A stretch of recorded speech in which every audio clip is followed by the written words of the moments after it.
Attorney General Modilo Karesha says the family of the late President Lungu has not yet filed an official appeal in the South African courts over the repatriation of his remains. Mr. Karesha has clarified that the former president's family has only submitted an online application for leave to appeal. He says the documents were filed electronically on Friday, August 8 around 16 hours. This follows the ruling by the Pretoria High Court, which ordered the repatriation of President Lungu's remains to Zambia for burial at Embassy Park.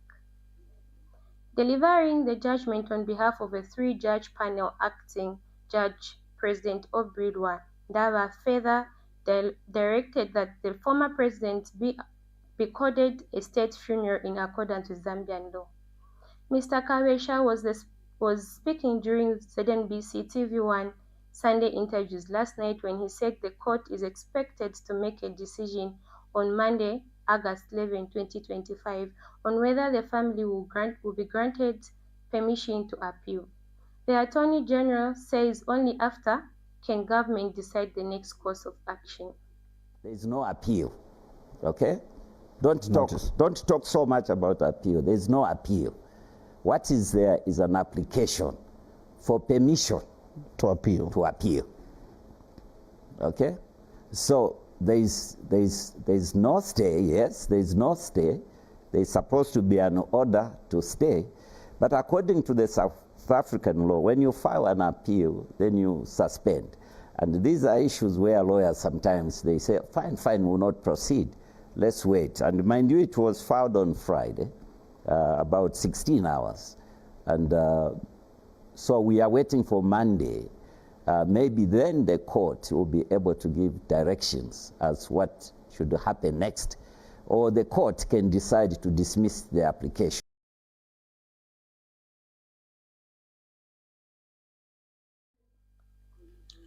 President Hakainde Hichilema has restarted the government's dedication on fostering development throughout Zambia with a particular focus on Lundazi district in the Eastern Province. Speaking through Eastern Province Minister Peter Piri during the Kulonga traditional ceremony of the Tumbuka people, President Hichilema assured the local community that rehabilitation of the Chipata Lundazi road is scheduled to commence before the year end. This promise aligns with Zambia's recently signed $450 million compact with the Millennium Challenge Corporation, which aims to enhance key infrastructure, including the Chipata-Lundazi Old Magodi route. In addition, the President announced that 15 local projects valued at over 15 million kwacha have been approved under the Constituency Development Fund (CDF), following a review by Lundazi Town Council. During the ceremony, Chief Famba praised the government's efforts in promoting development and called for support in resolving local boundary disputes. Lundazi Member of Parliament Brenda Nyirenda urged the government to boost agricultural inputs under the Farmer Inputs Support Program (FISP) to improve the food security in the area. A representative from Zambezi Seed, Evans Kazonga Ngoma, encourages ongoing support for tradition events, emphasizing their importance in preserving cultural heritage and community unity. Police in Nakonde have arrested a 23-year-old man of Katozi village for allegedly processing counterfeit currency amounting to 20,000 kwacha. Muchinga Province Police Commanding Officer Dennis Mola identified the suspect as Langford Simutowe. He was apprehended after attempting to deposit the fake notes at mobile money booth in Katozi Market. Mr. Mola says the incident occurred on Friday, August 8, 2025, around 16:40 hours and was reported to Nakonde Police Station by the booth owner, Nelson Manda, at 17:20 hours. According to police, Simutowe presented 100, 200 kwacha notes, all suspected to be counterfeit during the transaction. The booth operator became suspicious after examining the notes, apprehended the suspect, and escorted him to Nakonde Police Post. Police have since seized the counterfeit currency and placed the suspect in custody. Authorities are urging members of the public to remain vigilant when handling large sums of cash and report any suspected counterfeit money to the nearest police station.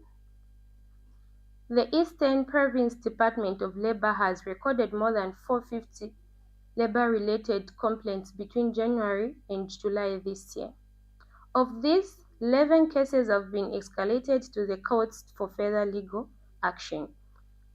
Provincial Labour Office Francis Shambani reported that 258 of the disputes have already been resolved. He pointed out that the majority of the complaints are centered on issues such as unfair dismissal and wage violation. He explained that the statutory minimum wage for domestic worker was 1,300 kwacha, while general workers were entitled to at least 2,313 kwacha. However, he noted that there had been reports of some employees receiving as little as 500 kwacha. We now take a break. Coming up international and sports news. The Information and Communications University is driving the thrill for the nation in research and development. Enroll now for full-time and distance programs in the School of Engineering, Humanities, Business and Education. To apply, visit our website at www.icuzambia.net or call us on +260 211 221 662 or 0966 342 359. Sponsorship is available. Enroll now. In international news, 5 Al Jazeera journalists have been killed in Israel strike in Gaza City. The broadcaster says the Israeli military confirms it targeted 28-year-old correspondent Anas al-Sharif, alleging he had served as the head of territorial cell in Hamas. But Al Jazeera called it a targeted assassination and yet another blatant and premeditated attack on press freedom. The Committee to Protect Journalists said it was appalled that Israel failed to provide evidence to back up its allegation against El-Sharif. According to the CPJ, 186 journalists have been confirmed killed since the last Israel military offensive in Gaza in October 2023. We take a short break. Stay tuned for sports news.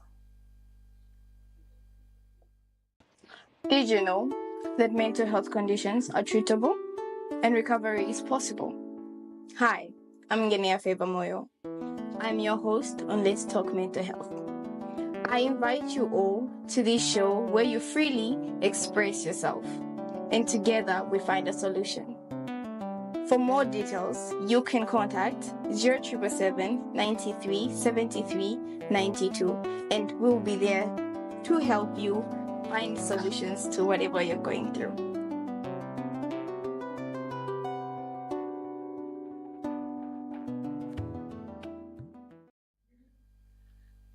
Welcome back, and now in sports news.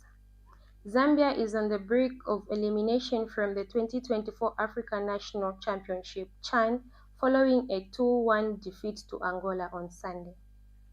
The Chipolopolo had taken the lead but conceded 2 late goals, marking their second consecutive loss in Group A and an earlier defeat to DR Congo.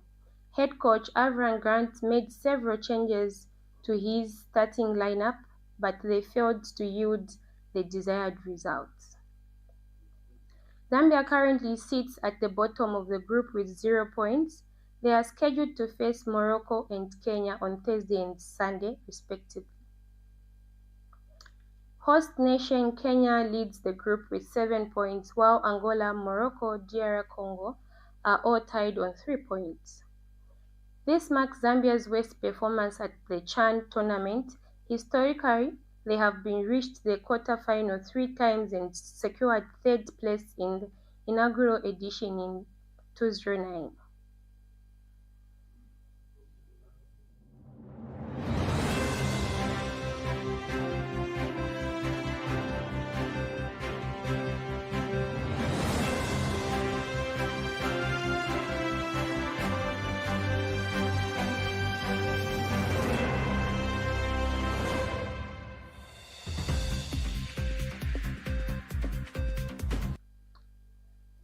That sports item brings us to the end of lunchtime news, but before we go, a quick recap of stories making headlines.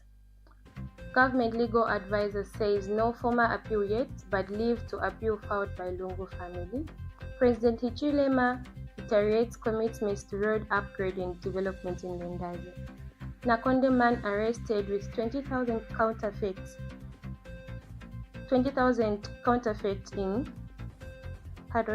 Nakonde man arrested with 20,000 kwacha in counterfeit notes. In international news, Israel kills prominent Al Jazeera journalist and 4 colleagues in targeted attack in Gaza. In sports news, Zambia on verge of CHAN 2024 elimination. Thank you so much for watching. For more news updates, do watch our main news at 20 hours.